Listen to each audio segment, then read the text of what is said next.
Buenas tardes, bienvenidos a la grabación de Rosario Pioli Celebra. Celebro acciones, eventos, personas que encarnan valores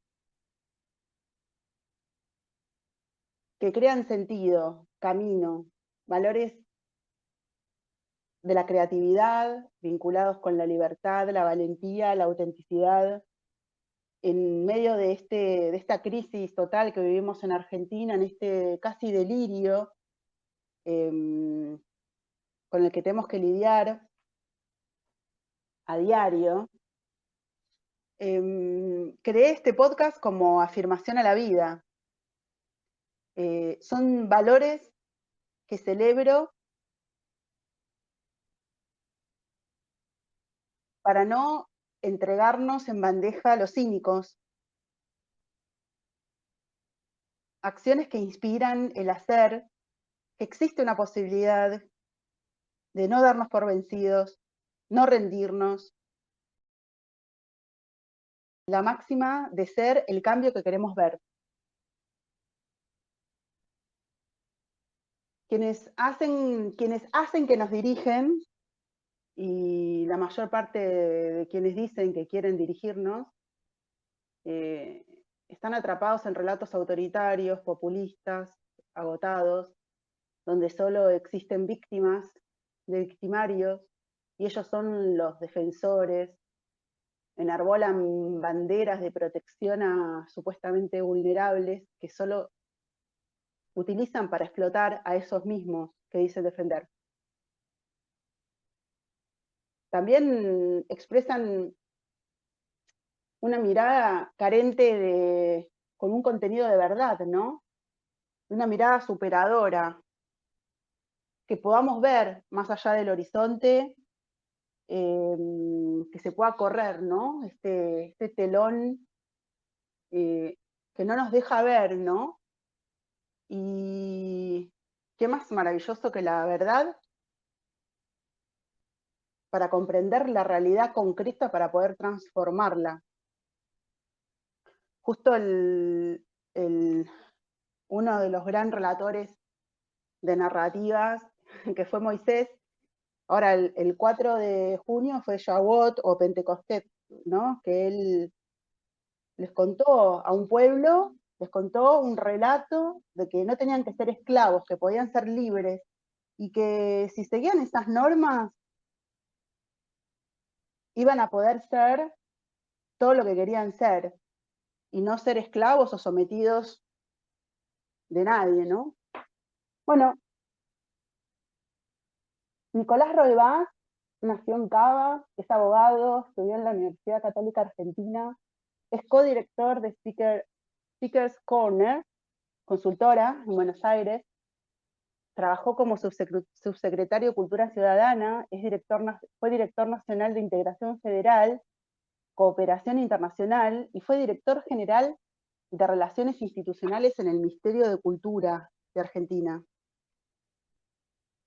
Miguel Velarde nació y se crió en La Paz, Bolivia. Es economista, se recibió en Boston, en la Suffolk University. Es máster en administración pública y en administración de negocios en Caracas y en la Ditela. Es consultor político, es codirector de la consultora Speakers Corner, editor de la revista que les recomiendo, una revista digital que se llama Guayoyo, no sé cómo se dice, ahora él dirá, en letras. Trabajó como asesor en el Congreso de la Nación Argentina y como estratega en el equipo de María Corina Machado en Venezuela. Bueno, bienvenidos a esta celebración de la creación de narrativa para la política, para la vida misma. Miguel, Nicolás, buenas tardes, el espacio es de ustedes. Rosario, muchas gracias por la invitación, por la posibilidad de compartir hoy acá contigo, con Nicolás y con toda esta gente que veo que se está conectando. Veo que tienes una audiencia muy activa y me alegra eso porque no solo en línea con lo que hoy vamos a conversar, sino con todo lo que está pasando en Argentina y en la región. Creo que este tipo de oportunidades hay que celebrarlas porque permiten que se esté dando un fenómeno realmente importante, que es la activación de la gente, ¿no? Realmente el hecho de que todos, desde el lugar o la posición en la que estemos, podamos ser por lo menos parte de los cambios que queremos ver para nuestros países. No sé cuál es la dinámica, si no quiero quitarle la palabra a Nico ahora para presentarse, pero si nos guías, con gusto iniciamos la conversación. Maravilloso, Miguel. Le pasamos el micro a Nico.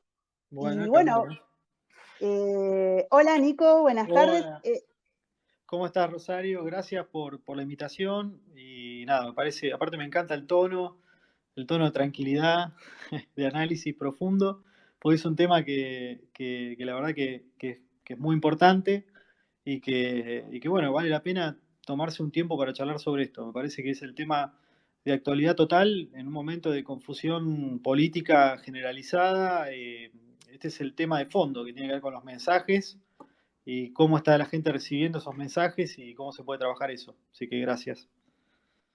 Qué importante. Mira, Miguel, vamos hablando, yo voy haciéndoles preguntas. Si querés empezamos con Nico y luego continuamos con vos. O quien quiera responder, pónganse ustedes de acuerdo, porque la verdad quería reflexionar primero por qué es importante, ¿no? Decía Galeano que estábamos hechos de historias, ¿no? Y que la identidad se construye a través de la historia. De hecho, el ser humano se hizo ser humano por las historias que se contaban alrededor del fuego, de un fuego donde empezaron a cocinar esa carne, donde les hizo crecer el cerebro, el sentido de comunión y unión, el alimento y las historias y el relato de lo que eran y de lo que querían es una sola, ¿no? El sentido de comunidad, de pertenencia, que da una identidad. Eh, Antes de hablar del tema del qué pasa con la ausencia de relato, con un relato, una narrativa que no superadora, fuera de lo posmoderno, me gustaría primero que empecemos a hablar por qué es importante que un país tenga una narrativa que lo haga mirar para adelante, ¿no? Bueno, mira, yo creo, o sea, el tema narrativa, concretamente, que es lo que nos ocupa hoy, llevado a la política actual, ¿no? Pero, digamos, nosotros, la narrativa tiene que ver con un sistema de creencias que nosotros formamos y a partir de historias, como vos decías, digamos, nosotros eh, vivimos de historias, somos historias. Y esas historias están vinculadas a la emoción, al lugar, y la incorporamos desde cómo nos cuentan esas historias. Entonces, en términos políticos, de hecho, esas historias afectan nuestra vida cotidiana. Nosotros hoy estamos siendo de alguna forma partícipes, no, pero digamos, nosotros recibimos en los últimos 20 años concretamente una narrativa política que impuso el kirchnerismo, por ejemplo. Y esa narrativa política, cuando uno habla de narrativa, algunos lo llaman relato en el caso del kirchnerismo, porque se hace una contraposición en eso, es un relato porque tiene que ver con algunos matices y que tienen que ver con cosas que no están dentro de la realidad, pero digamos, eso nos ha condicionado como sociedad. Nosotros, que por suerte hoy está entrando en crisis, que ahora podemos hablar, pero digamos, nosotros nos manejamos en nuestra vida desde hace un tiempo ya, de alguna forma, eh, siendo influenciado por esa narrativa. Y esa narrativa ha influenciado desde las decisiones políticas hasta la forma en la que convivimos. Sin ir más lejos, nos pasa con el tema vamos al caso que todos padecemos y es muy concreto y claro para ser muy gráfico, el tema de los cortes de calle. Nosotros hemos convivido con una narrativa que nos dijeron que cualquiera puede ir y cortar una calle y está bien porque tiene el derecho de expresión o de huelga, si querés, está por encima de cualquier otra cosa. Bueno, eso se ha construido a través del tiempo mediante una narrativa que nosotros, la clase política, aceptó de alguna manera. Y bueno, hoy por suerte está entrando en crisis, pero si vos vas a unos años atrás, más allá del el enojo o no enojo, era aceptado. Y bueno, por eso yo creo que ahí la importancia de las historias que nos contamos nosotros mismos y que involucran todo, desde el sentimiento de nación, de pertenencia, de Estado y demás, todo eso tiene que ver justamente con la narrativa que se propone, en este caso, de la clase política. ¿Sabés, Nico, que veo que mm, hay como una ausencia de incluso la mayor parte de la oposición, no digo toda, que tiene asumido ese relato como un reflejo de la realidad o algo objetivo o aspiracional a alcanzar? Y esta cosa de la mirada maníaca, posmoderna, de opresores y oprimidos, donde hay una dirigencia que defiende a los oprimidos de los opresores, donde hay como todo un marco neomarxista, cultural, que no se sale de esto, ¿no? Y que creo que eso es lo que ha entrado en crisis. O sea, pobrecitos los que cortan las calles, no, esa gente está esclavizada, está explotada, está contratada bajo amenaza, que va a dejar de recibir la ayuda que supuestamente tiene que recibe para poder hacer su vida. Bueno, son explotados. Recién ahora se está empezando a hablar de las redes clientelares como algo negativo, ¿no?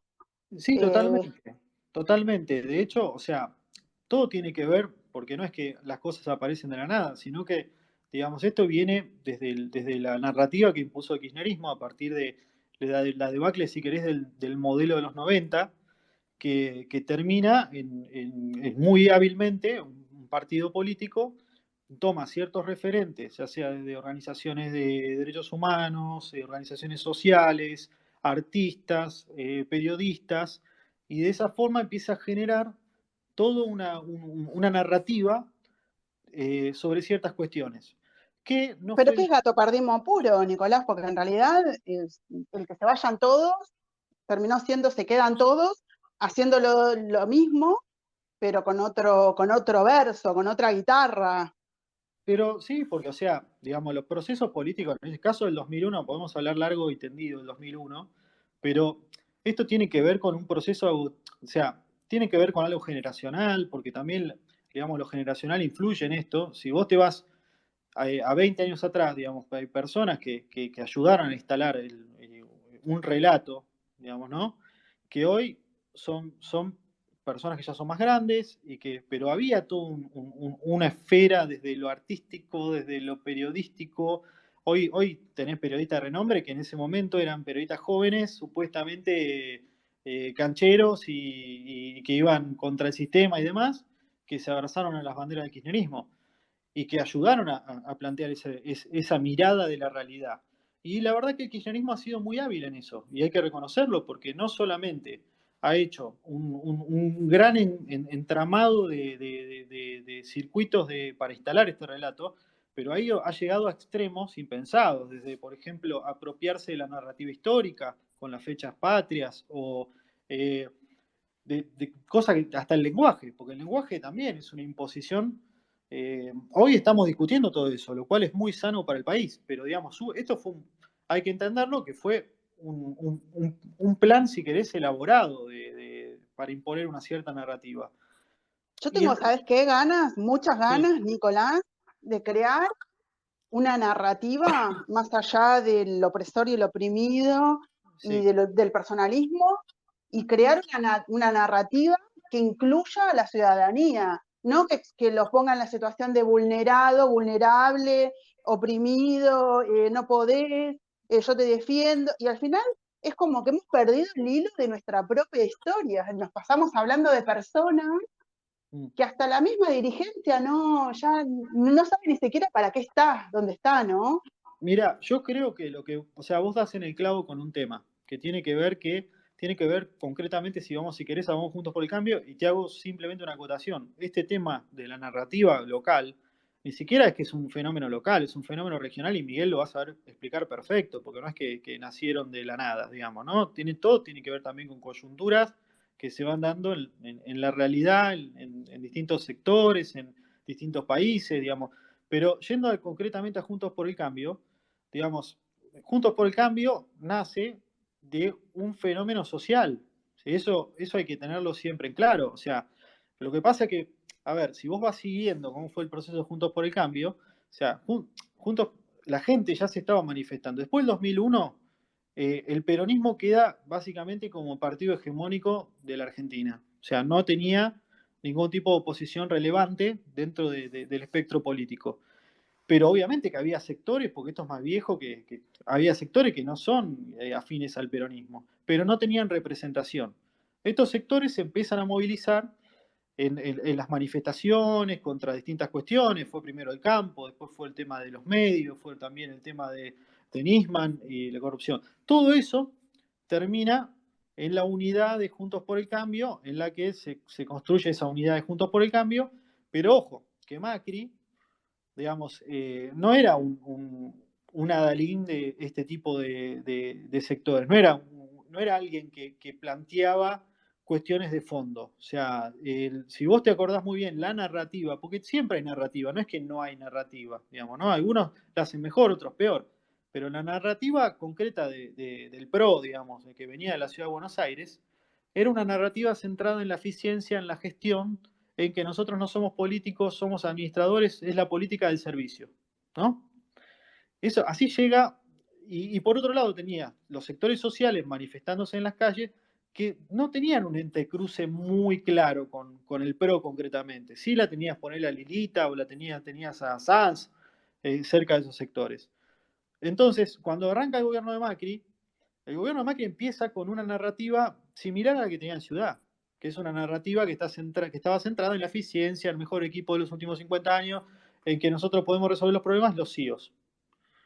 El tema que pasa ahí es que Juntos por el Cambio, o sea, en ese momento Cambiemos, cuando viene toda la catombe, yo siempre digo, o sea, después de la elección de medio término, cuando Cambiemos muestra que está para seguir gobernando y que está haciendo las cosas, es el camino correcto, y pretende de alguna forma seguir con ese discurso y narrativa, se encuentra con una verdad insolayable. ¿Y sabe cuál es la verdad? 14 toneladas de piedra en el Congreso. Esas 14 toneladas de piedra en el Congreso, lo que te están diciendo es, ojo, que la Argentina no es un país que podés, digamos, que requiere otro factor más allá de la gestión y el hincapié en la gestión. Requiere un factor que tiene que ver con la defensa de las ideas. Después viene la crisis económica y demás, viene un endurecimiento del discurso de Cambiemos previo a las PASO para generar un núcleo duro, para mostrar orientado al tema de las obras, lo cual no estaba mal porque era una forma de mostrar lo que se hizo, pero no conectaba emocionalmente con la ciudadanía. Y lo que Claro, termina... ahí salió el tema de la ciudadanía Exacto, a exacto, pedirle. eso Yo es lo que... estuve en agosto en Eso es lo que te voy a decir. la plaza, En la Plaza de ahí. Mayo. Yo estuve y estábamos tipo onda, Mauricio, vení, ¿no es? Pero O porque la sea, era onda, narrativa, vení. digamos, eso es lo que hay que entender. Para terminar la idea es, o sea, esa parte de Juntos por el Cambio, si querés, de Macri, tiene un gran momento fuerte, que es el 24 de agosto de ese año, que es cuando la gente, justamente lo que vos me decías, la gente cómo se involucra en esto. Bueno, la gente impone esa narrativa. Ahí es donde se da una unión entre la necesidad de representación de un sector de la población y en este caso era Macri, digamos, y el gobierno. Después se terminó perdiendo la elección, pero es una elección muy buena en términos Bueno, se perdió la elección comunicacionales. porque fue el peronismo junto, porque Macri sacó 2 millones más de votos que en 2015. O sea, Total. esa urgencia de todo, de gran parte de Juntos por el Cambio de jubilarlo a Mauricio, inentendible. Pues, fue en otro, si Mauricio hubiera sido peronista, hubiera sido el nuevo Perón, porque un líder un presidente, ¿cómo se llama?, demandado en Plaza de Mayo.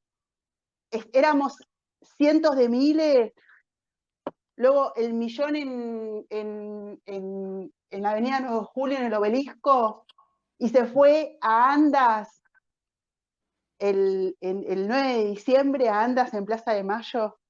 O sea, Claro. el nivel de legitimidad como líder, él, como líder popular, es incontestable, ¿no? O sea, la situación de la oposición, más allá que hay una parte que sigue estando, representando esa base, hay otra parte que sigue asumiendo el relato posmo, el relato feminista, el relato, o sea, pongo feminista radical, ¿no? O sea, como que siguen con esta cosa buenista, voluntarista, encarnado básicamente por el gobierno de Larreta, que continúa con esta cosa de socialista prácticamente. No, yo creo que ahí en el caso de Horacio, digamos, lo que pasa ahí, yo creo que no, yo pienso siempre, no actualizaron el manual, digamos, es como utilizar el viejo manual de la ciudad, comunicación de la ciudad, que no se dio, no tomó, no anotó lo que pasó en el último tramo de la campaña de Macri. Y lo del último tramo de la campaña de Macri te muestra otra cosa que para mí es muy interesante, que es que la narrativa no la construye ya solamente un partido, la construye la ciudadanía y el partido en conjunto, digamos, ¿no? ¿Qué es lo que le cuesta entender a ciertos dirigentes? A lo sumo el dirigente puede fortalecer ciertas cuestiones, puede discursivamente y demás, pero vos no podés sacar de la ecuación a la ciudadanía. Y es lo que le pasa a Bueno, Cristina. ¿qué es lo que está pasando digamos, con Milei, ¿no? Por eso la ausencia de determinada narrativa, que no se empuje determinada narrativa, es tomado por, o sea, no hay vacío en el relato, en el discurso público de las necesidades que vienen de abajo hacia arriba. Alguien la va a tomar Por supuesto, por supuesto, digamos, el por supuesto. testigo. Es un buen ejemplo ese, es un buen ejemplo, porque, digamos, lo que Milei hace es que también muy hábilmente, y la verdad que, o sea, si uno mira las redes y cómo se construye básicamente el discurso y demás, y vos ves que Milei, la verdad que le está pasando por arriba, lo demás, pero porque ha entendido que tiene que conectar emocionalmente con un sector de la población, es una conexión emocional. Y cuando vos conectás emocionalmente con un sector de la población, vos no le podés ganar discutiendo a partir de la razón. ¿Entendés? Yo siempre menciono el ejemplo el ejemplo del elefante y el jinete, digamos, ¿no? Que es el elefante es la emoción y el jinete es la razón. Y el jinete trata de llevarlo al elefante para todos lados, pero el elefante termina decidiendo en última instancia y el jinete a lo sumo justifica la decisión del elefante. Pero digamos, entonces vos cómo te plantás en esa discusión desde un plano racional. Es muy difícil. Entonces, en eso tiene una habilidad muy, muy interesante Milei, y aparte a que ha sabido plasmarlo con herramientas de comunicación, como se tiene que hacer. Pero Nicolás, vos nos mandaste a leer en un tuit para prepararnos para escucharte hoy esto de la tecnología y la emoción en sí, la campaña política. sí, Ampliamos sobre eso y después nos vamos con el tema de campaña también a hablar con Miguel. ¿Qué te parece? dale, me encanta. Bueno, o sea, básicamente lo que mandé tiene que ver con la tecnología y cómo se utiliza la tecnología hoy por hoy en la campaña. Y que tengo yo la idea, creo yo, que hay un gran problema con eso. La política tiene varios problemas con cómo se está comunicando hoy a partir de lo que son redes sociales, que aparte con Miguel siempre decimos pensar en las redes sociales como algo importante en la campaña. Ya es anacrónico, sino que las redes sociales hoy son la campaña, más allá del territorio, todo lo que quieran. O sea, si vos te vas a la analítica de los impactos y demás, es muy, muy importante, y no lo digo yo, hay casos en el mundo, digamos, ¿no? O sea, lo que pasó en Chile con Parisi, por ejemplo, un tipo que haciendo una campaña sin pisar Chile por las redes sociales, digamos, saliendo tercero, le ganó a los dos partidos que le daban por arriba en las encuestas tradicionales, digamos. O sea, esto es un tema que hay que tenerlo en cuenta. Entonces, yo lo que digo es que la política, salvo algunas excepciones, porque las hay, eh, confunden la red social como una forma de agradarle al público, de mostrar un político que es amigable y que es casi no sé, un personaje de ficción que te puede abrazar y darte un beso.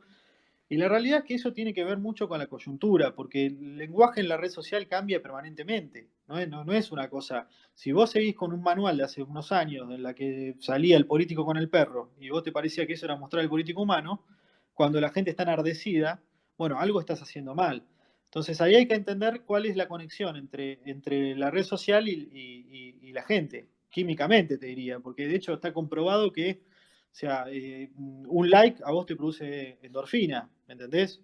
O sea, si eso sumado a que vos necesitas como alguien que afine el mensaje, que entienda el lenguaje de la red social y aparte sea un analista político, entienda que es el momento para decir determinada cuestión, si no logras tener ese equipo profesional, estás complicado. Entonces terminas viendo, como decimos siempre con Miguel, un político bailando TikTok pensando que con eso suma votos. Y la verdad que no pasa por ahí el mensaje. Eh, Hay pero un bueno, político, tipo, no quiero seguir haciendo nombres porque a mí no me sí, gusta hacer nombres, sabes que me gusta profundizar en los temas y reflexionar, ¿no? sí, Pero hay algunos personajes de la oposición que ahora se están dedicando a hacer marketing digital con coordenada de 2011, claro. de 2010, Sí, tipo comprar likes, sí, sí, sí.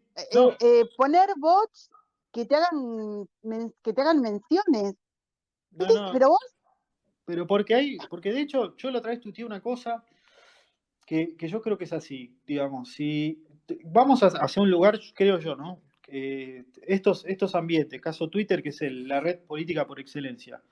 Nosotros en Twitter cada vez buscamos más excelencia, excelencia en los contenidos.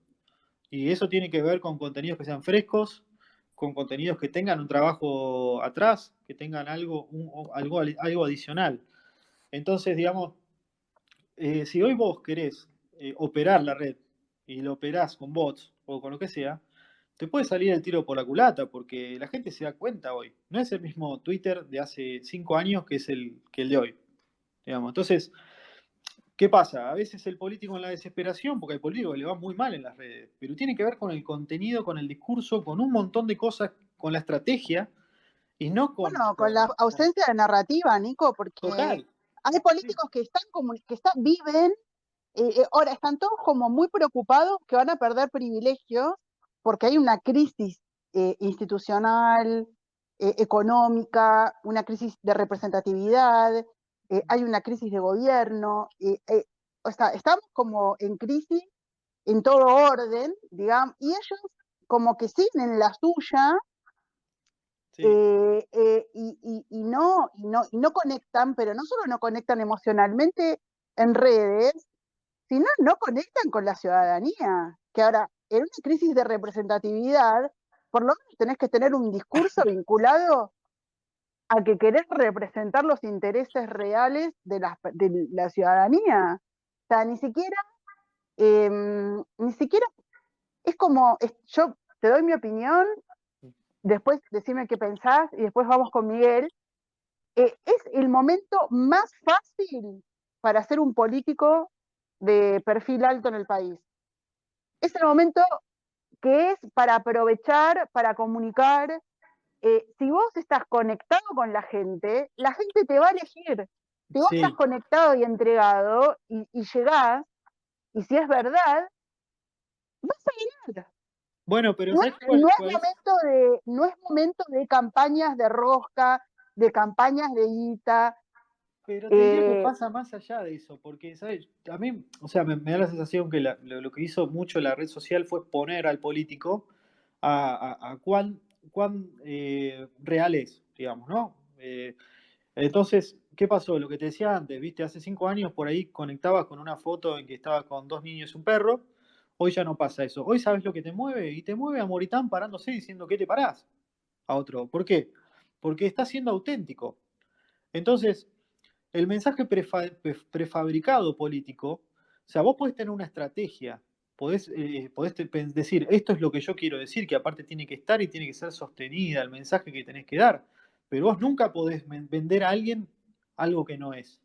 Eso, y menos en este momento, porque la gente hoy te expone en 5 minutos, digamos. Yo veo a veces políticos que salen a ponerse la cucarda republicana y no resisten un archivo. Entonces digo, yo si soy el consultor le digo, mirá, bueno, por ahí no tenés que ir por ahí, porque cuando venga el momento de los bifes, te van a salir 300 millones de archivos y te van a prender fuego. Buscad otras cosas buenas. Y esas cosas buenas, si las hay, tienen que ser auténticas, porque hoy la gente busca autenticidad. Y es lo que pasó con Moritán. Moritán parándose en Bueno, la legislatura, y sí. ¿qué te paras? Es valentía, mira, son valores que yo empecé a celebrar en octubre del año pasado. Creatividad, valentía, autenticidad y libertad, Sí. que creo que son 4 valores que si algún político tiene ganas de encarnarlo, se la lleva, o sea, con pala los votos, se lo llevan con pala.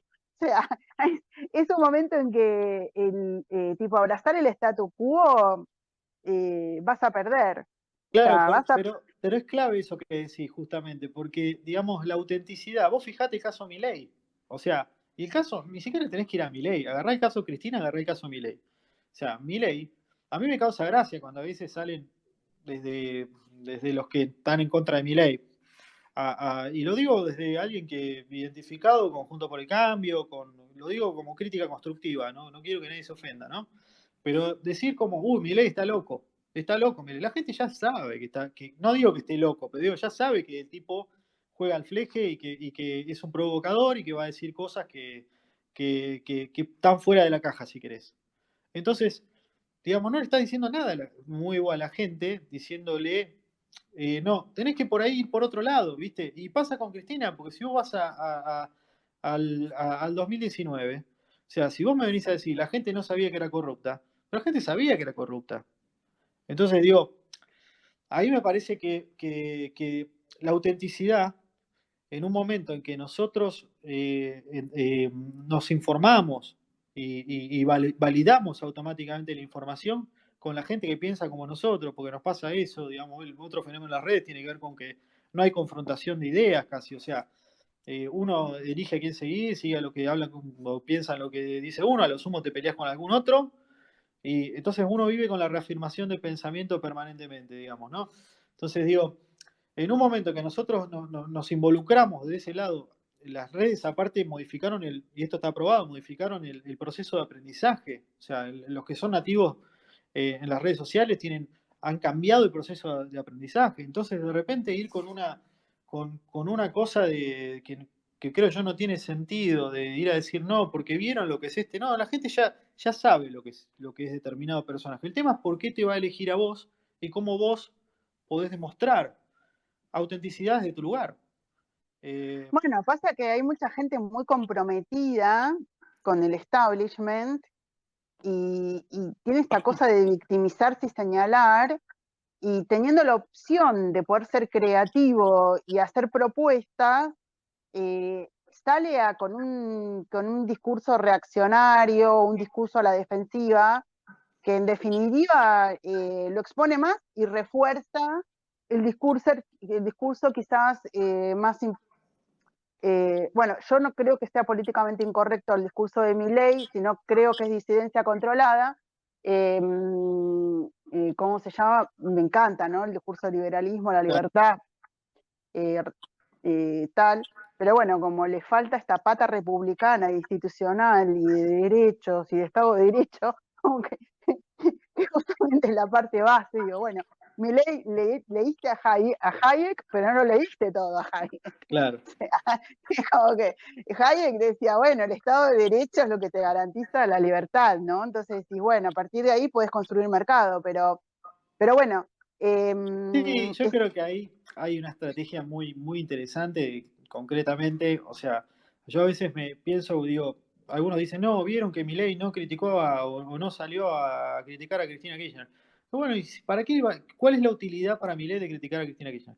¿En qué puede crecer? O sea, si él hoy está captando votos, hoy es un fenómeno antigrieta, porque la única cosa que trasciende la grieta es la calentura con los políticos, digamos. Entonces digo, ¿cuál es su ganancia? Si está captando, le está sacando algunos votitos al que votó Alberto Fernández, le está sacando algunos votitos al macrismo duro, Entonces, ¿para qué se va a ir a pelear? No tiene ganancia en eso. Yo ahí creo que no hay que subestimar la estrategia que tiene, más allá de toda Exacto. la parafernalia que hay atrás. O sea, obviamente que hay una construcción, la gente que está en la campaña de Milei entiende. La otra vez, por ejemplo, yo le comentaba a un amigo, le digo, bueno, salió el tema del impuesto a la herencia, y yo veía que le había dicho a un amigo, bueno, alguien va a empezar con el tema del impuesto a la muerte. ¿Por qué? Porque había pasado ya en Estados Unidos. O sea, había pasado en una administración en Estados Unidos, cuando se discutió el tema, se había tildado de impuesto a la muerte el tema de impuesto a la herencia, para discutirlo, justamente por la connotación negativa, porque emocionalmente conectaba con la gente que iba a decir, no, ¿cómo? ¿Me van a cobrar un impuesto después de muerto? Bueno, a la media hora de charlarlo con mi amigo, salió el tuit de Avanza Libertad, quieren poner un impuesto a la muerte. No es gente, o sea, no hay improvisación acá. O sea, cuando algo se No, hace bien, no, no hay improvisación y hay una fidelidad a la casta que ellos desprecian, que supuestamente desprecian, muy clara, ¿no? Pero acá ya estamos opinando sobre una campaña en concreto, una campaña de obvio. comunicación hecha de forma brillante, Sí, genial, lo felicitamos a Milei y bueno, todo este discurso anticasta perteneciendo a lo más rancio de la casta, y es verdad que todo el contexto que tiene, ellos espejan lo que sucede en Estados Unidos. Los que leemos y los que estamos pendientes de la política de Estados Unidos, de los movimientos de base de la ciudadanía de Estados Unidos, tipo, no es nada nuevo, ¿no? Todo lo que ellos claro. hacen. Eh, No es nada nuevo, y ahora digamos, Miguel, para darle el pie a Miguel, porque no es nada nuevo en términos regionales tampoco. O sea, Miguel esto lo tiene clarísimo, y ahí él seguro va a explicar lo que se fue dando en distintos países con estos procesos de candidatos muy fuera de outsiders, como le dicen ahora, digamos, pero que justamente, digamos, van a un lugar que resulta interesante para la gente, y bueno, nada, qué sé yo, el gran desafío para cerrar, porque no quiero monopolizar la charla, el gran desafío de Juntos por el Cambio que yo veo tiene que ver con este problema, o sea, que es que hay una dispersión primero de muchos interlocutores, digamos, ¿no? Muchos interlocutores que hablan por una coalición en un momento en que la gente ya está cansado de las peleas internas porque lo vive en la cotidiana, y tienen ese problema, pero aparte tienen otro problema que me parece que es más grave aún, que es que en 2015, cuando se gana la elección, digamos, cuando se hace la unidad entre Carrió, Sanz y Macri, había un objetivo claro. El objetivo claro era derrotar al kirchnerismo. O sea, esa era claridad absoluta, la gente lo sabía, lo entendía. Hoy no hay una claridad. ¿Por qué? Porque te dicen, si vos vas un paso más, decís, ¿qué debería hacer Juntos por el Cambio? Terminar de cambiar el país, ir hacia un lugar de cambio. Bueno, el problema es que hoy Juntos por el Cambio no se pone de acuerdo en lo que es el cambio. exacto, ¿Entendés? por eso quería hablar con ustedes, ¿no? El tema de la creación de una nueva narrativa. Se necesita una nueva narrativa, se necesitan relatos para poder verse reflejados, también para vertebrar y estimular a la sociedad que está agotada, está desmotivada, se emigra, ya como que no se identifica, ¿no? Sí, Em, totalmente. Y aparte te digo, o sea, es un trabajo, o sea, o sea, yo creo, y esto es una opinión personal, la salida de Marcos Peña, más allá de que muchos lo han criticado, la salida de Marcos Peña le hizo mal a Juntos por el Cambio. Porque con todas sus cosas, Marcos Peña era un tipo que unificaba el mensaje y daba claridad, digamos, había una estrategia atrás, si vos lo ves, ahora no voy a entrar en detalle, lo que fue, digamos, el proceso, otro día lo hablamos si querés, pero había un ser de la coalición, ¿viste? Y que tenía que ver con un montón de factores. Después la salida de Marco terminó en esta dispersión de opiniones, y que lleva mucho ruido a la gente, que en un momento en que es complicado. Yo cuento una anécdota. A mí como yo estuve en la gestión y tuve la suerte de estar y compartir con gente que sabe mucho, con el caso de Pablo Beluto, que es un comunicador de la hostia, tipo que sabe mucho, pero cuando fue Juntos por el Cambio, empezó la crisis económica, y vino la parte más difícil, y estamos en el último año de gestión, y empezaba el año de gestión y era muy, muy complicado, porque realmente había sido un golpe duro el tema de la crisis, ¿no? Y la disparada del dólar. Y yo estaba en el Ministerio de Cultura y yo siempre fui un medio culo inquieto, entonces, viste, bueno, hay que empezar a salir de este letargo. Y se me ocurrió hacer una cosa que salió por muchos lugares, que fue como una especie de acto, que era un acto que la idea era contar, empezar a contar ciertas cosas, que se llamó Cambio Cultural. Y después se habló bastante durante el tiempo ese de cambio cultural, pero lo que se trató de decir en ese momento, que tuvo mucha repercusión, fue el cambio cultural estaba centrado en que nosotros estamos impulsando un proceso de cambio cultural y que no involucraba solamente lo cultural, como Ministerio de Cultura, sino que ahí venía, en el acto se había puesto todo un trasfondo sobre, qué sé yo, el haber bajado los costos de obra pública, el tema de los empleados, porque no nos olvidemos que con Macri llegó también a instalar ciertas temáticas, no las instaló Milei, las instaló Macri, o sea, el déficit fiscal, el tema de los empleados, y un montón de cuestiones que se fueron dando, ¿no? En ese momento yo siento como que un poco ayudó a sacar la cabeza del agua, decir paren, porque está bien, nos fue mal económicamente, pero miren todo esto, miren todo lo que pasó en el medio. Y me parece Bueno, que pero ahí ahí, porque hay una falta de un relato, de una narrativa propia, Nico, que todavía la narrativa buenista voluntarista en mucha parte de la oposición sigue estando, sigue estando. Ahora, el Estado presente, ahora le llaman el Estado facilitador. O sea, es como que siguen con concepciones y miradas eh, que ya no más. pero yo no creo yo no generalizaría ahí, porque vos lo tenés en claro. Yo creo que ahí hay un sector que entiende que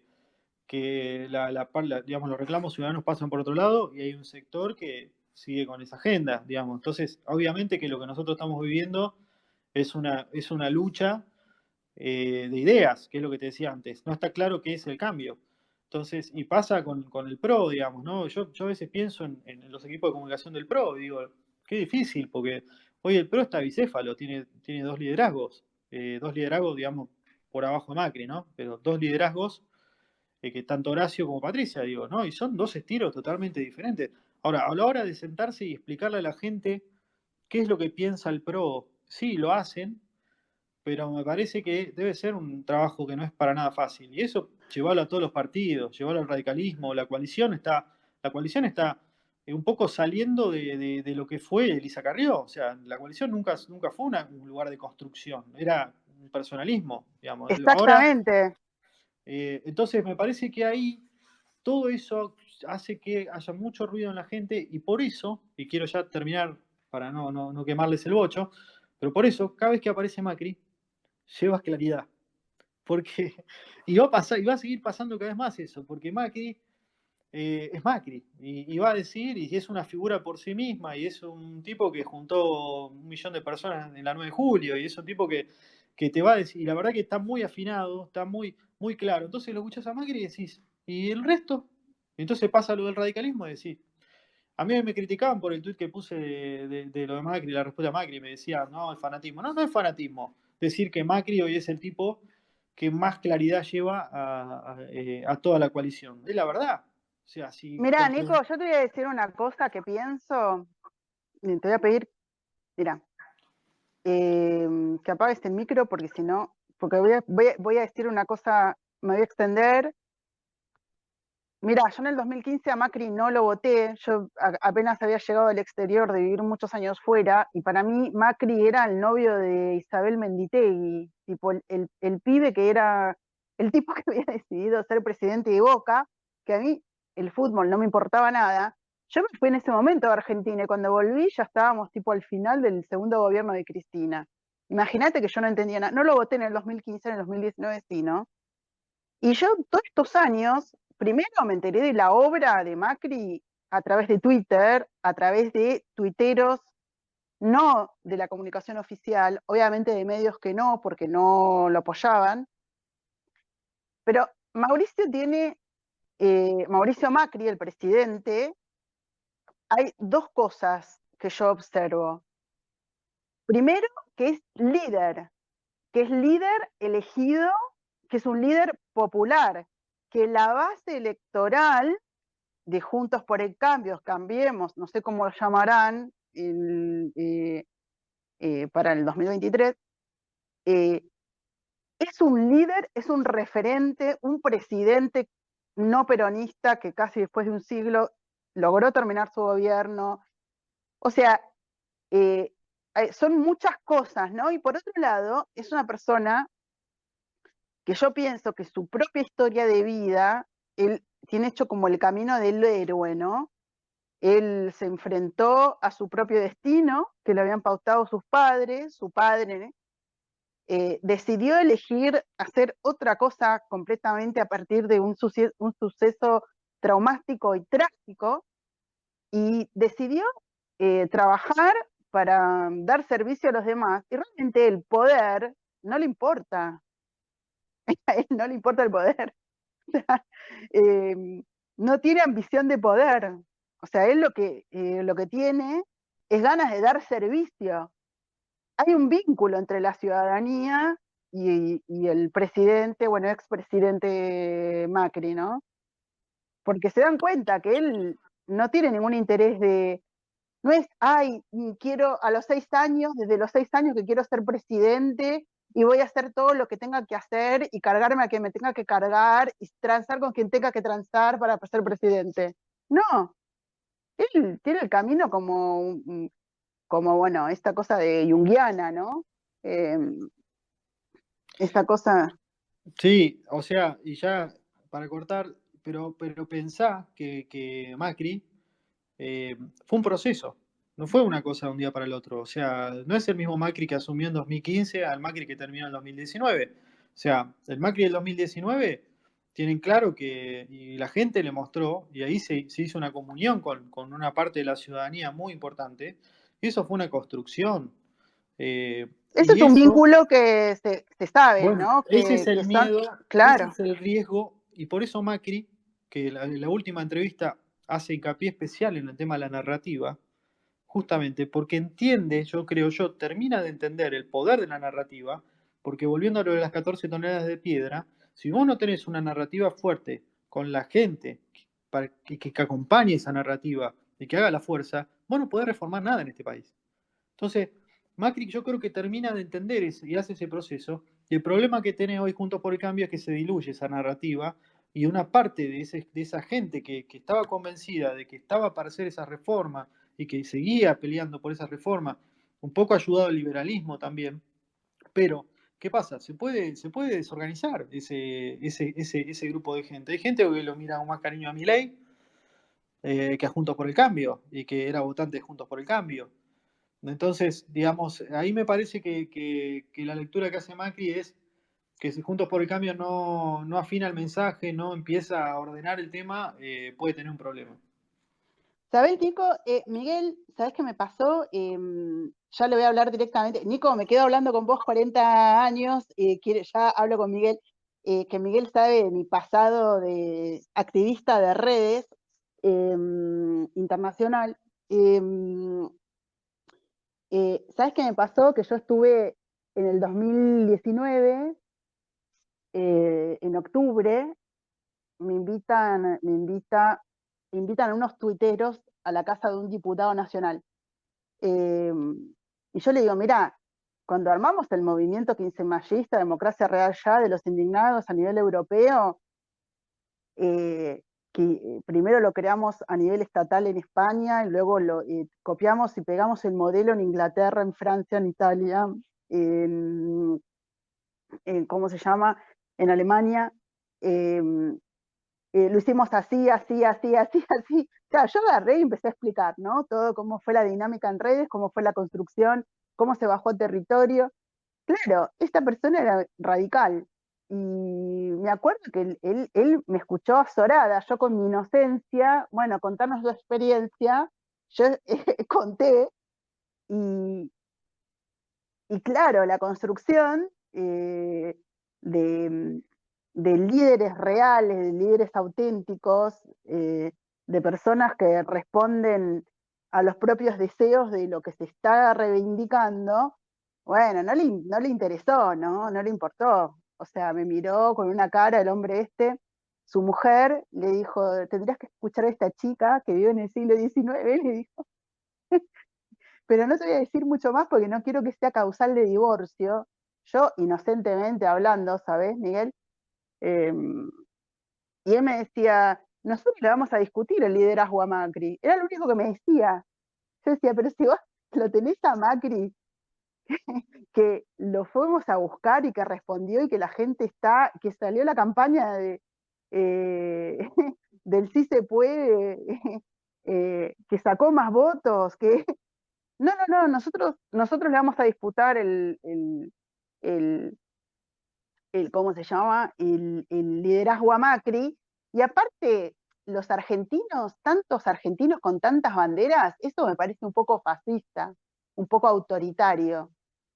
Yo decía, te juro que, ¿sabes qué, Miguel? Yo lo miraba a este hombre, y decía, pero este hombre, o sea, le parecía fascista que ciudadanos que no se identificaban con ningún partido, sino con la bandera, creyendo en su propio país, les decía como fascistas autoritarios. No sé, Miguel. Bueno, Rosario, yo me hubiera quedado también 40 años escuchándolos a ti, a Nico, porque no solamente los Uy, yo no disfruto lo estoy mucho, sino escuchando a que... Miguel. ¿Vos lo escuchás, Nicolás? Ya empezamos con esta ¿Me tontería que escuchan? me pasa. ¿Me escuchan o no? Yo no lo estoy Yo lo escuchando. escucho, yo lo escucho. ¿Eh? Yo sí lo escucho. Habla con él, yo voy a intentar solucionar. Hablen ustedes, ¿eh? Bueno, Nico, ¿me bueno, Miguel, escuchan dale. entonces? Espero que el resto escuche también. Bueno, voy a esperar que Rosario seguramente se conecte nuevamente para recuperar el audio y tocamos el tema, el último que planteó Nico, pero yo quería rescatar un poco de la charla de ustedes, un punto que a mí me ha parecido siempre muy interesante en Argentina, y es que ustedes han hecho, yo creo que la diferenciación exacta usando dos palabras, el tema del relato versus la narrativa, ¿no? Que más allá que la definición exacta de cada palabra sea lo que quiere significar acá, acá yo creo que la gran mayoría de la gente lo entiende muy bien. El relato es lo improvisado, es lo demagogo, es lo que no se puede sostener con acciones ni con argumentos, y la narrativa es lo que tú muy bien hablabas con Rosario, Nico, que es nuestra historia, básicamente. El problema es que si no tenemos narrativa, no tenemos una historia, y no solamente, como ustedes bien decían, alguien más nos va a contar nuestra historia o nos va a hacer nuestra historia, sino que estamos condenados un poco a repetir errores que hemos cometido en la historia. Y bueno, de eso creo que no solamente tenemos ejemplos de sobra en nuestros países, sino que estamos viviendo algunas de esas repeticiones de errores en nuestros países. Ahora, y quiero insistir en este tema, un poco profundizando en el eje central de esta charla, que es muy difícil tener una narrativa si es que no existe coherencia. Y esto es una de las principales diferencias entre lo que es una narrativa y lo que es el relato. Por eso, quienes estamos, como estoy seguro que todos los que estamos hoy en este space, un poco más familiarizados, no solamente con los temas de actualidad, de la coyuntura, sino que investigamos y leemos más sobre noticias, sobre historia, sobre política, etcétera, se nos hace muy fácil identificar y diferenciar lo que es un relato, lo que es un líder populista, contra lo que es un estadista y lo que es la narrativa de nuestros países. Ahora, yo sí estoy de acuerdo con ustedes. Si en algo hemos fallado y seguimos fallando quienes queremos construir narrativas que sean los pilares fundamentales de nuestras repúblicas, es en justamente trabajar enfocados en eso. Y hemos dejado que muchas veces, de nuevo, el populismo, muchas otras veces la izquierda, muchas veces grupos políticos o gente que no tiene ni siquiera ideología y ni siquiera posiciones, simplemente por intereses políticos, nos construyan nuestra propia narrativa y al final terminamos muchas veces usando hasta el lenguaje que ellos nos imponen. de mi experiencia de 12 años en Venezuela haciendo política allá, yo recuerdo que una de las cosas que el grupo político con el que yo trabajaba tratábamos de hacer mucho énfasis, tanto que incluso dentro del grupo político teníamos una coordinación nacional que se dedicaba al tema del lenguaje, de la narrativa, de la construcción de nuestra historia, era la preocupación de que el chavismo, una de las cosas que había hecho y se notaba intencionalmente desde el principio, era apropiarse de la narrativa e instalaba palabras que supuestamente eran las buenas, entre comillas, de las que ellos eran dueños, obviamente, y palabras que supuestamente eran malas, de las que nosotros éramos los culpables. Obviamente el tema de la derecha, obviamente el tema del fascismo, pero incluso más allá de eso, ellos han logrado, por lo menos un tiempo, que en Venezuela la palabra rico sea malo y pobre sea bueno. Ellos han logrado en Venezuela que la palabra, como les decía hace un rato, derecha sea mala. Ellos han logrado en Venezuela muchas veces que algunas cosas las van a notar ustedes familiares, porque como bien decías, Nico, uno ve cosas similares en diferentes lugares, no solo en nuestros países. Ellos lograron en su momento que la palabra mérito o meritocracia sea una mala palabra. Entonces, bueno, como eso podría quedarme dando ejemplos mucho tiempo, pero claramente con una intencionalidad clara, el chavismo al llegar a Venezuela hizo mucho esfuerzo en instalar su propio relato, su propia narrativa y apropiarse de todo lo que supuestamente ellos creían que era bueno y darle a sus enemigos, echarle la culpa de todo lo que era malo. Por eso, el tema de la ausencia de nuestra propia narrativa no solamente es por culpa del poco interés que nosotros a veces le hemos puesto a eso y el poco esfuerzo que le hemos puesto a eso, sino también es aprovechado por a quienes les conviene que eso ocurra. Y obviamente, después podemos profundizar en esto también, pero mucho de esto tiene que ver también con las formas de comunicarse, no solamente con los medios tradicionales. Ahora existen nuevas formas de comunicarse que le están dando, nos están dando, y lo que estamos haciendo hoy es el mejor ejemplo, el poder y la posibilidad de trabajar y de construir nuestra propia narrativa sin necesidad de tener que ser invitados a un programa de radio o de televisión en un medio tradicional. La narrativa siempre ha tenido que ver mucho, como ustedes también lo mencionaban, con las emociones. Pero hoy tiene todavía mucho más que ver con las emociones gracias a las nuevas tecnologías y a las nuevas formas de informarnos y comunicarnos que tenemos. Y esa para mí es una buena noticia que tenemos que aprovechar. Miguel, Sí. el tema primero, la ausencia de relato alternativo, o sea, de una narrativa sobre la realidad, de una mirada superadora al encuadre, al paradigma neomarxista, chavista, etcétera, no solamente está en conceptos, sino en palabras. Por ejemplo, no sé, la Fundación Libertad de no sé qué, no voy a decir qué fundación que diga conversatorio. No, conversatorio no, charla. Tipo, empecemos a dejar, abandonemos las palabras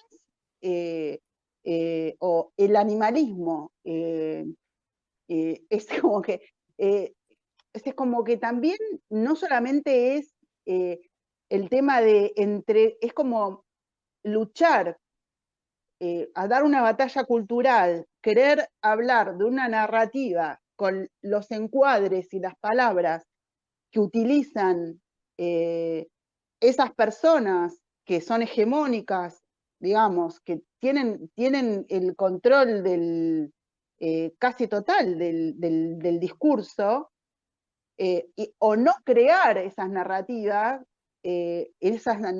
superadoras, porque ellos polarizan.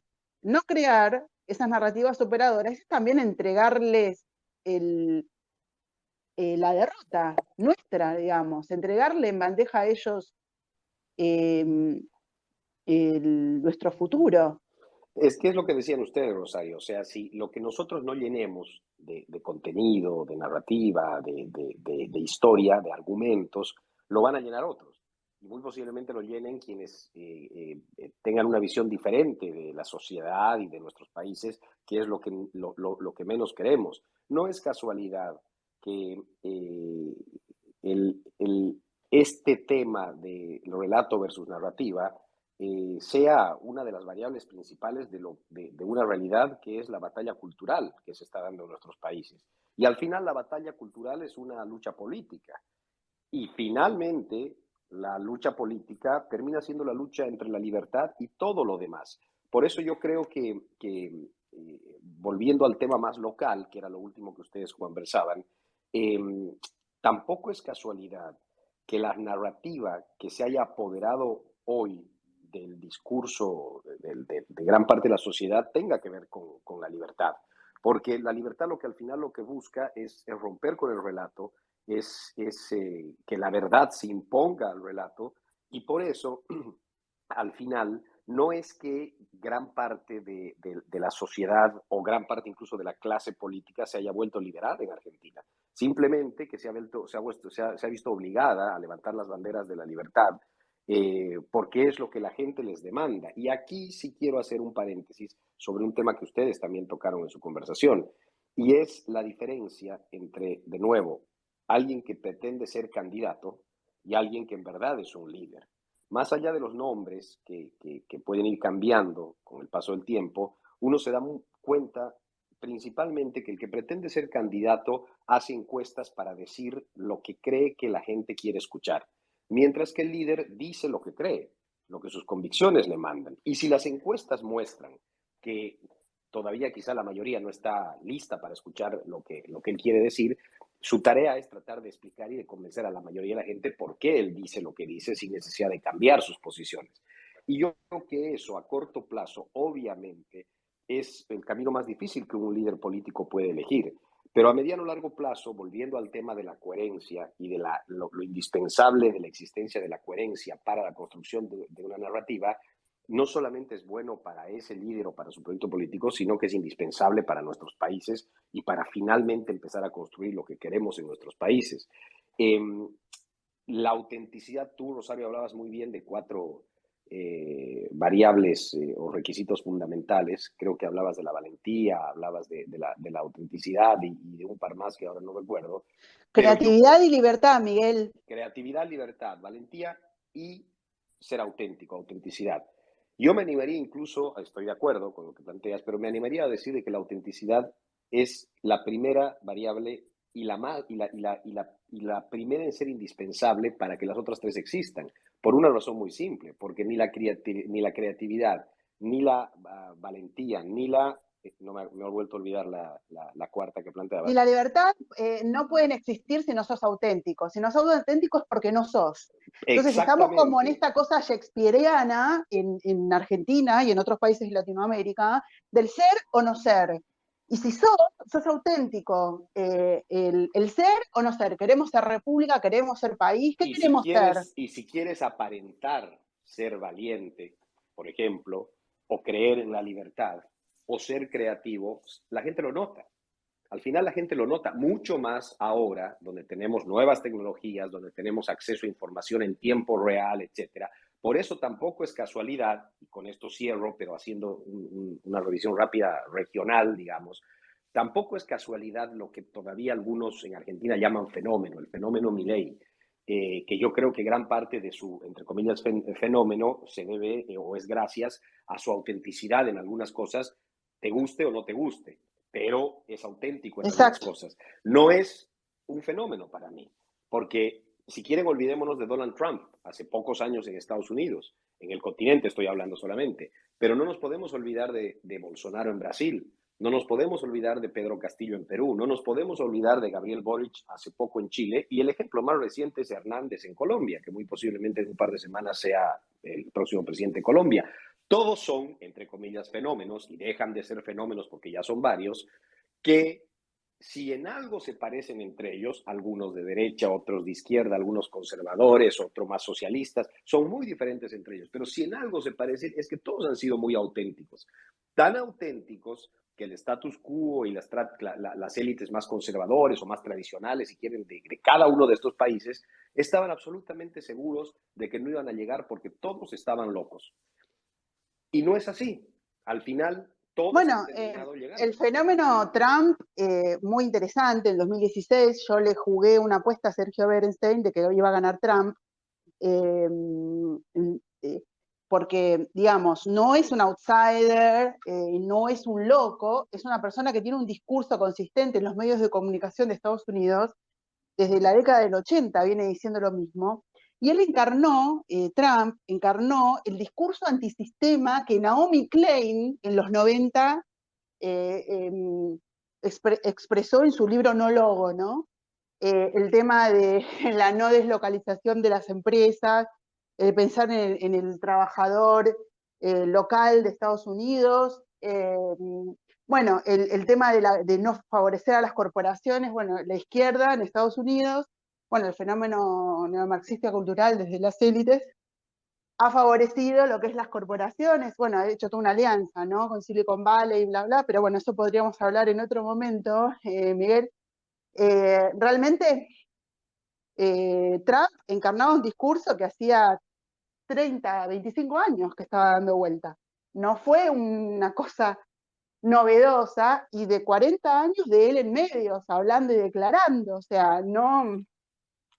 Y tiene que ver, Rosario, con la coherencia. Y si tú ves cualquiera de los ejemplos que acabamos de mencionar ahorita, Milei, el más local, Hernández, el más actual en Colombia, el mismo Castillo en Perú, y si tú ves Bolsonaro, que era un outsider, pero a pesar de eso fue más de 20 y tantos años diputado en el Congreso en Brasil, si tú ves sus discursos de hace 20 años, decía exactamente lo mismo que dijo en su campaña para llegar a presidente.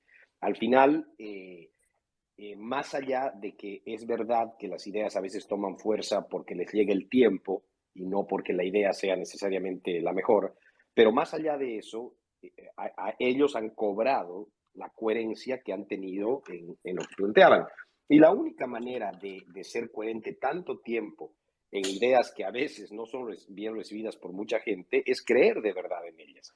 Por eso, y esto ya es más académico, más general, no es tan político, pero por eso una de las claves del éxito en lo que sea que a uno se dedique, obviamente también y principalmente en política o en lo público, es dedicarse y trabajar en proyectos que defiende o que promueve ideas en las que uno cree. Porque si uno se acerca a proyectos porque están estos proyectos más cerca del poder o porque vienen encuestas o por cualquier otro motivo, o porque pagan bien, pero no se preocupa de ver si es que las ideas en el fondo las comparte y está dispuesto a dedicarle el resto de su vida a defender estas ideas, generalmente los proyectos no duran mucho. Y eso también es parte de lo que estamos hablando hoy, que es la narrativa, porque más allá de la narrativa política, de la narrativa social o de la narrativa de la república en la que uno vive, al final la narrativa se aplica hasta para la vida de cada uno de nosotros, ¿no? Pensaba, Miguel, mientras que estaba pensando en este espacio, preparar este espacio, ¿no? El tema de que también en un punto, cuando tenemos un problema de salud emocional, psicológica, es también, ¿no? Haces terapia y bueno, fíjate qué es lo que te decís a vos mismo, ¿no? O enfrentá tus miedos, eso que te decís que le tenés tanto miedo, enfrentate y no sé, la terapia esta de aversión, ¿no? De enfrentar lo que uno no quiere enfrentar, o sea, todo depende también de las actitudes que uno toma en la vida, ¿no? Y vos sabés qué interesante esto que traes, ¿no? Que esto, mira, se me viene esta imagen, tipo como en Disney, del rey o del príncipe que en un momento de crisis tiene un mal consejero que le habla a su resentimiento, fíjate lo que te hicieron, y cómo al final se termina equivocando, ¿no? Porque no elige con lo que cree, sino elige con una cuestión de reivindicación estúpida o deseo de venganza, ¿no? O, es como que, yo creo que como que necesitamos una narrativa que nos saque de las polaridades y empecemos a soñar otra cosa. Como que estoy obsesionada en este tema. ¿Sabés qué? Pensaba, te digo, dos cosas más y quiero escuchar a ver lo que piensan ustedes. Estaba pensando en esto del relato versus narrativa, ¿no? El relato, que es una cuestión de justificación como del consejero malvado, que se, fíjate, pasó esto, entonces vamos a hacer esto para reivindicar tal cosa, y lo simbólico, como todo es vinculado de la realidad y la verdad. O sea, como que el relato utiliza lo simbólico de forma emotiva para reforzar una polaridad, y no sé si la narrativa está más basada en lo concreto, en lo real, que si está basada en valores, también te van a emocionar.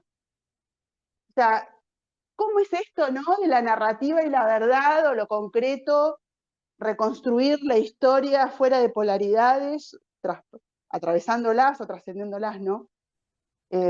Sí, pero también acá quiero escuchar también qué piensa Nico, porque alguna vez hemos conversado de esto y tiene unas ideas interesantes, pero tampoco nos confiemos, Rosario, porque no la narrativa, su narrativa, pero lo que nosotros llamamos relato, se ha construido no solamente en cosas que no son verdad muchas veces, sino que se ha construido muchas veces exitosamente con base en valores negativos, como el resentimiento, el miedo, etcétera. Y ellos han logrado muy exitosamente durante mucho tiempo, Venezuela son ya más de 22 años, implantar esa idea de que, te repito, de que ser rico era malo, de que el rico era rico porque algo le había quitado en términos de oportunidades o de dinero o de trabajo a los que no son ricos. Es lo De que que dice la militancia en los barrios. Yo estaba trabajando, hablando con gente en la Villa Rodrigo Bueno, en Buenos Aires, cuando estaba en Buenos Aires. Le iba a visitar y hablaba con la gente de ahí. Y ellos me contaban que justo que es donde ganó Macri, no ganó, o sea, en el 2019, que ellos de chicos le vienen con este relato: todo lo que a vos te falta es porque te lo quitó, te lo robaron los que tienen. Y que ellos se dieron cuenta que no es verdad eso. No, por Y, supuesto, pero además se y repite, se repite. Uno es prácticamente copy-paste el relato que en este caso la izquierda o los liderazgos populistas han implementado en nuestros países, pero además es copy-paste. Esto es digno de otra charla completa sobre esto, pero no de Venezuela, ¿no? Sino de Cuba y de un proyecto que va para los 70 años, ¿no? Nico, no sé si yo, sabes que a mí todo este tema me apasiona, me desvela. Estuve el fin de semana viendo el jubileo de los 70 años de Platino, digamos, del reinado de Isabel II. Yo decía, ¿no? Fíjate que, bueno, en Inglaterra, bueno, en Gran Bretaña, ellos tienen como esta institucionalidad de permanente, que no tiene poder político, pero sí tiene poder de relato, de relaciones públicas, de la estabilidad. Yo pensaba, en tantas décadas nosotros lo único que hemos hecho es como hacer relatos de personalistas, donde nosotros no somos protagonistas, ¿no? Eh, y aunque un personalismo, una reina parezca un personalismo total, en realidad ella, digamos, su reinado ha sido dedicado al servicio em, digamos, de sus, digamos, de sus soberanos, digamos, ¿no? Y nosotros tenemos como relatos personalistas de gente que supuestamente nos vino a reivindicar, pero que lo único que nos hace es explotarnos. Entonces es como que no tenemos una historia, no tenemos una verdad. Me contaba una chica que hace investigación en el Archivo de la Nación en los 90. Ella estaba haciendo una investigación, no le dejaban acceder a los archivos de los documentos de los gobiernos peronistas. Es como que hay como un deseo y una ocultación de los procesos históricos. Todo es foto, foto, foto, foto, y esta foto la cambio, la pongo en un lugar, la pongo en otro, según en la época que me convenga. No sé. Bueno, o sea, con respecto a lo que decía Miguel recién, bueno, el caso de nosotros tenemos un relato, si querés, que viene de hace décadas que tiene que ver con el peronismo y la construcción de lo que decía Miguel un poco con el tema del tema del resentimiento y demás.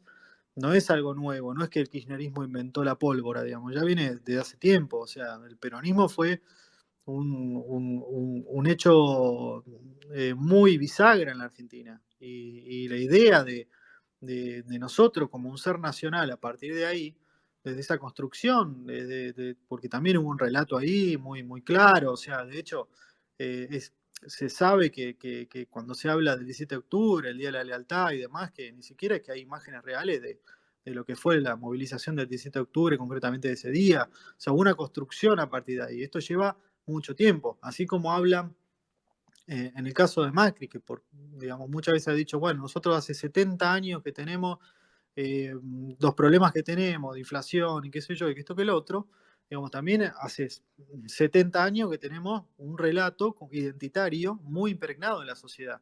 Lo que pasa es que lo que estamos viviendo ahora tiene que ver con un cambio generacional, digamos, de gente nuevas generaciones que no se identifican, que no han vivido y no ha sido partícipe de ese relato. Mucha gente dice, no, bueno, porque la abuela me cuenta que el tema de la bicicleta, el que ha hecho un trabajo muy bueno en contra de eso fue Fernando Iglesias, pero digo, eso ya está muriendo en la Argentina. Lo que pasa es que después tuvimos la segunda dosis, para hablar en términos actuales, que fue el kirchnerismo.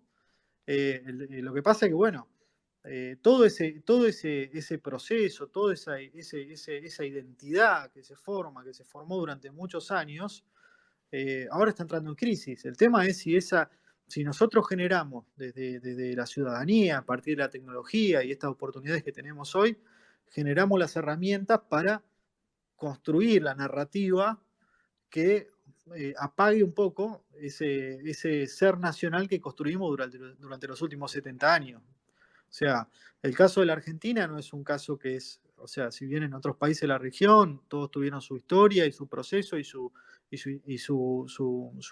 identidad, digamos, han construido su identidad, en la Argentina el peronismo ha sido un hecho bisagra. Y bueno, y hoy tenemos situaciones, por ejemplo, en la que hoy, bueno, la discusión con el tema de Irigoyen y demás, digamos, nosotros estamos permanentemente discutiendo la historia, pero hay un tema que tiene que ver con el peronismo, que nosotros de alguna manera tenemos que empezar a desarmar, si se quiere. El tema de Macri, cuando yo escucho que dice Macri fracasó, bueno, pará. O sea, yo no estoy muy de acuerdo con eso. O sea, hay varios factores que van en contra de eso. Primero, lo que todos sabemos, que es que haber terminado un mandato, aún con toda esa construcción enfrente que tuvo que empujar para poder llegar a la orilla y demás, en contra de todo eso, ya es un hecho muy relevante. Y después, eh, la construcción de Juntos por el Cambio como una coalición capaz de pararse desde otro lado, digamos, y plantear una alternativa de país, porque ahí está la discusión real, de si nosotros vamos a seguir siendo, o vamos a seguir creyendo y consumiendo esa historia, ese relato que nos construyeron durante 70 años, o vamos a dar un giro de volante, digamos, ¿no? Entonces ahí me parece que entra toda la discusión primaria que tiene que ver con qué es el cambio. O sea, ¿qué es el cambio? Bueno, ¿vamos a hacer otro país o no vamos a hacer otro país? Porque nosotros ya pasamos del siglo XX, después del siglo XX tuvimos la irrupción del kirchnerismo, pero también apareció una nueva mirada del país que podemos llegar a tener. El tema es si la ciudadanía puede colaborar en esa construcción y la política se puede hacer eco de eso, creo yo. Creo que está agotado el tema de echar culpas y de querer reivindicarse como una cosa caprichosa, ¿no? De la sociedad, de estar pensando el voto con odio o te voy a castigar, en vez de hacer un aporte constructivo, ¿no? Y aquí cada uno, cómo se comunica, y creo que entre todos, eh, es como esta cosa eh, que instaló el kirchnerismo de la dictadura versus la juventud maravillosa, ¿no? Eh, que instaló una dicotomía que ya estaba resuelta en realidad en los 80, cuando estuvo Alfonsín, se juzgó a las cúpulas militares y a las cúpulas subversivas, o sea, eh, utilizando discursos para seguir justificando polaridades opresores y oprimidos, ¿no? Como que creo que para mí lo que ya no da más es seguir hablando desde víctimas y victimarios y empezar a hablar de ideas, de qué país queremos, de las cosas que podemos hacer. Que mira, la inflación es un fenómeno monetario que está basado en la impresión, emitir billetes para financiar el déficit del presupuesto. Bueno, creo que no es que hay gente malvada que aumenta los precios porque quiere empobrecer, no. Ya se sabe que es el gobierno que no renuncia a determinados privilegios, que la corrupción es la que crea el déficit, que hay presupuesto, pero el presupuesto es cooptado digamos, por los circuitos de las cadenas de felicidad bueno, de los privilegios del- de los políticos de siempre, digamos. Eh, bueno, hay un montón de cosas que nosotros mismos nos vamos dando cuenta y se va popularizando, y que creo que en algún punto tenemos que abandonar el resentimiento, o abandonar el enojo, o, o esa rabia, convertirla en en participar activamente. Bueno, escúchenme, Miguel, Nicolás, me puse medio hoy como el Rosario Piori Celebro ha sido un poco de terapia, me puse a hablar con ustedes en vez de contándole todas las cosas que se me pasan por la cabeza. Eh, Nada, no sé si quieren decir algo para cerrar, destacar algo. Me puse hoy como muy participativa. Eh, No sé si hay alguna pregunta, eso no sé si haces en los space preguntas o- bueno, digamos, los spaces por lo general son, en realidad es un podcast, ¿no? Lo que yo Ah, bien. hago es grabación de un podcast. em, los spaces abiertos con preguntas de todos, le llamo Rosario Encendida, no son los Rosario Pioli Celebra, porque me gusta esta cosa de reflexionar, de pensar, de las personas que yo celebro, invito a celebrar un tema, o las personas que celebro, para que nos podamos hacer como este slow content, ¿no? Es como reflexionar, profundizar, y no el repentismo, ¿no? La tengo acá, Frida, a veces abro micrófono, pero abro a personas Perdón, seleccionadas. estoy viendo, no te quiero interrumpir, pero estoy viendo que se conectó Maldita Comadreja, lo cual es una cosa notable, porque es uno de los, me parece que ha puesto un condimento muy interesante a la realidad, digamos, ¿no? Justamente estamos hablando de narrativa, me parece que él... Bueno, Nico, vos sabés que uno de mis podcasts está dedicado, una parte de un podcast se lo dediqué a Maldita Comadreja, estimado Coma, tenés la palabra, si querés hablar, obviamente estás invitadísimo. La tenemos a Frida. Frida, ¿querías comentar algo? No, Rosario, te quería agradecer este espacio porque realmente es extraordinario. Es extraordinario. Ay, me emociona, Frida. Gracias. Maldita, nada, te agradezco tu fidelidad. Saben que yo hago este espacio que me sale del corazón. Hoy me he puesto a sapear acá con Miguel y con Nicolás, y capaz que hablé más de lo que suelo hablar. Pero bueno, creo que esto es urgente, ¿no? Em, Saben que me emociono, porque amo mucho mi país y quiero que seamos una república, ¿no? Es como y la frase del otro día que hicimos con la diputada, con José Canales, dice: solo soy una chica detrás de una pantalla pidiéndole a su país que sea una república. Estoy como hasta incluso a veces como desesperada, ¿no? Como que nos olvidamos de nuestra propia historia, justificando políticos, y que necesitamos volver a vincularnos, a sentirnos que pertenecemos a algo en común, ¿no? Y esta necesidad de esta comunidad de encontrarnos. Y yo me acuerdo cuando era chica, ¿no? Que hacía folclore, que bailaba la chacarera, samba, zapatear, ¿no? Y sí, bueno, qué lindo encontrarse en la música, poder comprender los símbolos, pero que los símbolos sean de todos. No sé, la propia historia, o el que querramos estar. Yo quiero mi país y quiero estar en mi país. No me quiero ir. Frida, querida, no sé si querés comentar algo más. Se desconectó Frida. Bueno, Miguel, Sí, Nicolás. yo quería, Rosario, obviamente a Nico, con el que tengo tanto contacto, pero a ti, agradecerte especialmente por esta oportunidad, este espacio.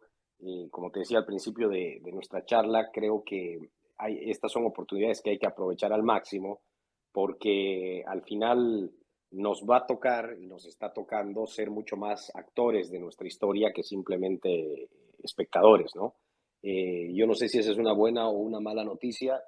La realidad es que nos toca ser más actores que solo espectadores porque nuestro presente no es bueno, pero dependerá de nosotros participar e involucrarnos para hacerlo por lo menos un poco mejor. No es un tema solo local, esta es una lucha que estamos dando a nivel regional, mínimo a nivel regional, y yo creo que eso nos tiene que servir para aprender de experiencias y muchas veces errores de otros países vecinos, y también para tratar de emular algunas de las cosas buenas que algunos otros países han logrado hacer mejor que nosotros, ¿no?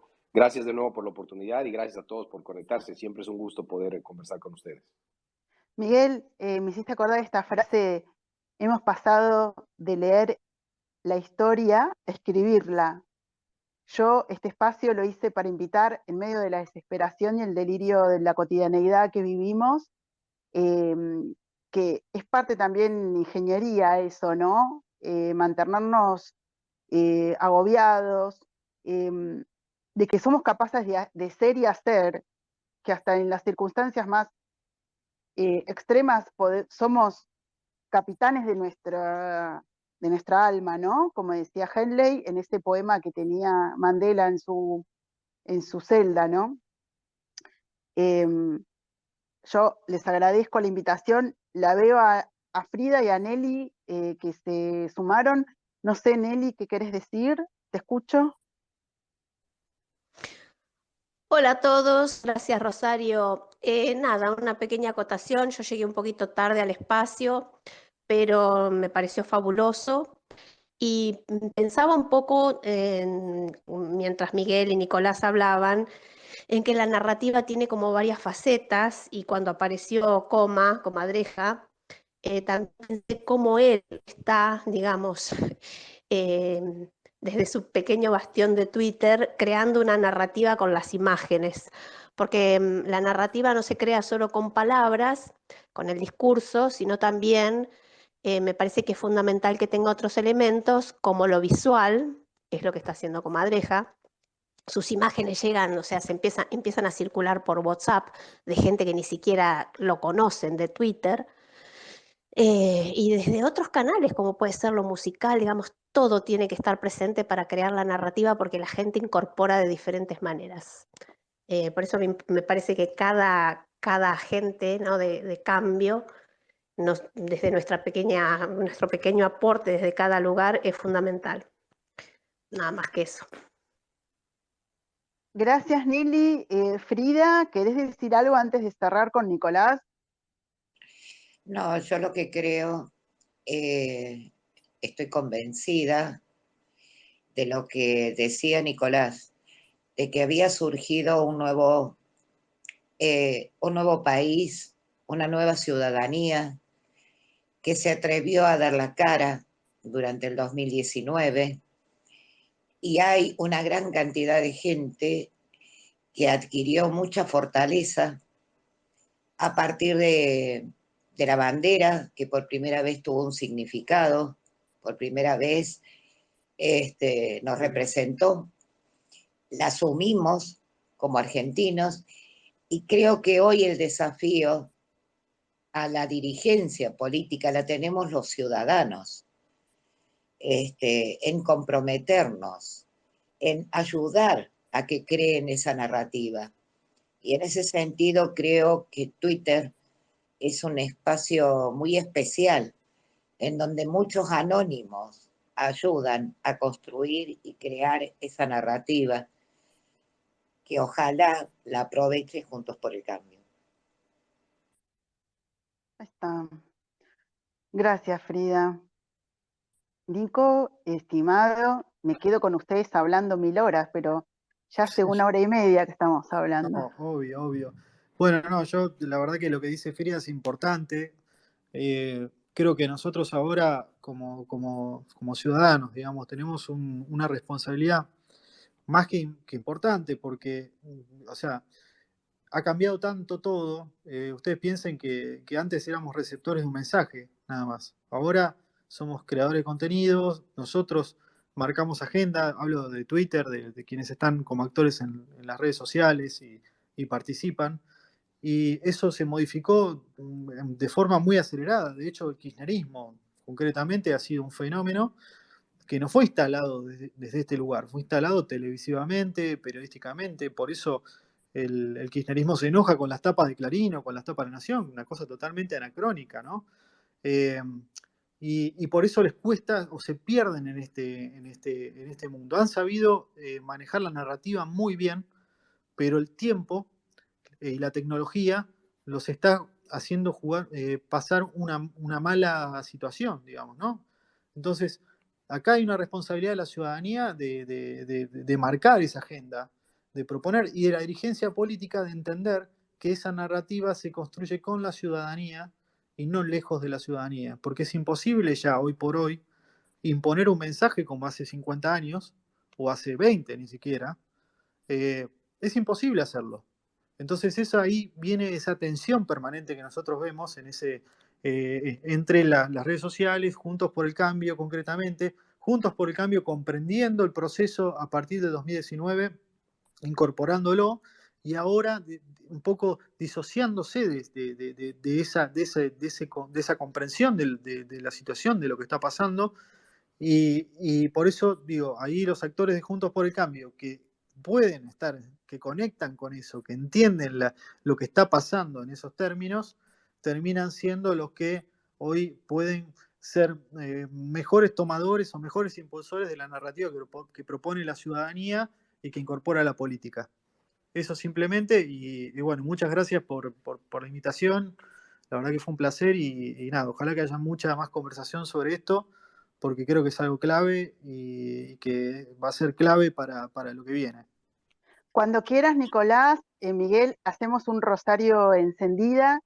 El kirchnerismo tiene perdida la batalla por esta cuestión de la tecnología y los medios que ellos no manejan, y como no tienen organicidad vinculado a las plataformas y redes, el gran enojo de parte de muchos en redes sociales que están en el deseo del cambio, en el deseo de la república, es que parte de Juntos por el Cambio sigue sosteniendo un discurso que ya está perimido, que ya está muerto, que es destructivo. No solamente un discurso, sino una estructura. Y creo, tanto como vos con Nicolás, como Miguel, ahora acá me pongo seria y también digo que somos nosotros, cada uno de los que estamos acá, que podemos seguir presionando para que nuestra voz alcance, llegue y tenga el poder suficiente para que los políticos no tengan otra opción, los políticos, los que van a aspirar a los cargos en el 2023, no tengan otra opción que tomarlo. Y creo que lo podemos lograr, ¿no? Podemos escribir la historia. Vuelvo a repetir, Miguel, Nicolás, gracias por escuchar mi jam session de cosas. Pensé mucho en ustedes y en el día en hablar de narrativa hoy. Nada, muchísimas gracias y nada, hagamos un rosario encendida cuando quieran, estoy dispuesta y hacemos un rosario encendida para que la gente pregunte, participe y diga. Un placer, claro que sí. Nos comunicamos pronto de nuevo y gracias de nuevo por la oportunidad. Gracias. Un abrazo, Miguel, Nico, Malita, Maro, Marina, Silvia, Sole, Laura, Frida, Nelly, Inés. Gracias a todos, Liliana, Patricia, Brani, Claudia, Clau, Gabriel, todos los que acompañan siempre, los que me van a escuchar. Les digo, chicos, invítenme a cafecitos, que es la manera que yo puedo seguir creando estos espacios. Siempre me olvido, síguenme en mis redes sociales, está mi Linktree en mi bio, está la Cafecito App en mi bio acá en Twitter. Les agradezco y el martes que viene, no el lunes, el martes celebraremos a Nicolás Luca y su autenticidad en su hacer, en su pluma. Les mando un abrazo y nos seguimos leyendo.